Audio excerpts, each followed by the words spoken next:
What's up, Womack Nowstalgia? Dave here with a review of The Night Manager Season 2 out in full on Amazon Prime Video and the BBC. This, of course, took a long time to get to our screens, 10 years since Season 1, which frankly came out in such a different period of TV when the peak TV era, the era of the exciting nature of famous stars being on TV was still a pretty novel idea.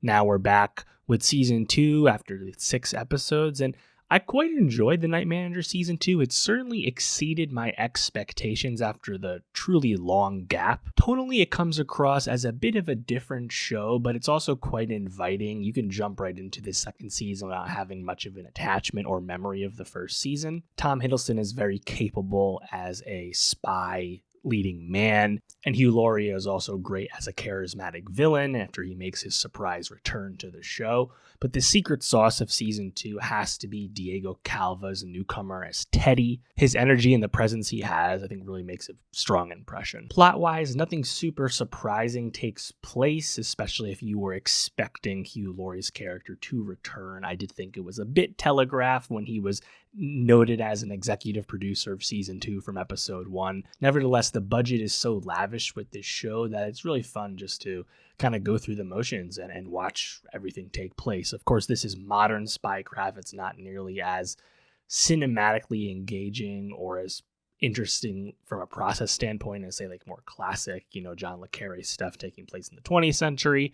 But I still kind of liked it for what it was, and at this point, I mean, whatever your flavor is of spy TV, it's kind of out there for you right now. We're kind of inundated with it, whether it's the agency, Central Intelligence, whether it's something with the more of a comedic undertone at times, like Slow Horses on Apple. You have the new Emilia Clarke series. There's spy stuff for everyone. And perhaps The Night Manager, now that it's moved over to Amazon, has a bit of a Jack Ryan flair to it this time around, and maybe visually it looks a bit similar. But I really enjoyed, I think, how kind of grounded this was in terms of realistic plotting, and I was actually quite surprised in a good way at where this second season concluded from a plot perspective in terms of good guys versus bad guys and who ends up winning out. And I think a lot of it felt frankly realistic in terms of the against all odds story that's taking place over the course of these 6 episodes. And Season 3 is currently in active development, not yet in pre-pro, but we know a third season is coming, and they've talked about a lot that Season 2 and 3 was kind of conceived as one big arc. So this era of The Night Manager is probably going to be felt like a pretty distinct, new chapter compared to that first season. Again, I really enjoyed Calva's performance. He gets to do a lot across the season, starting out as the villain before becoming an ally of Tom Hiddleston's Jonathan Pine. Liked the character a lot. I liked a lot of the settings we take place with. Supporting characters as well, like the local private investigator that Pine hires and allies with. Really liked him.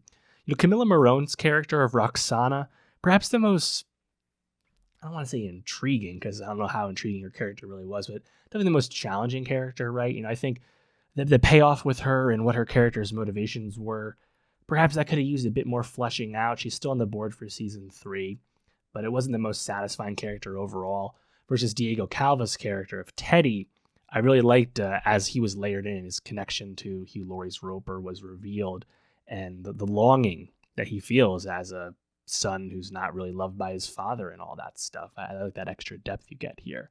Libby Coleman, not really in the season all that much, which was kind of expected, but she gets some good scenes for the scenes that she does have. There's only a few of those.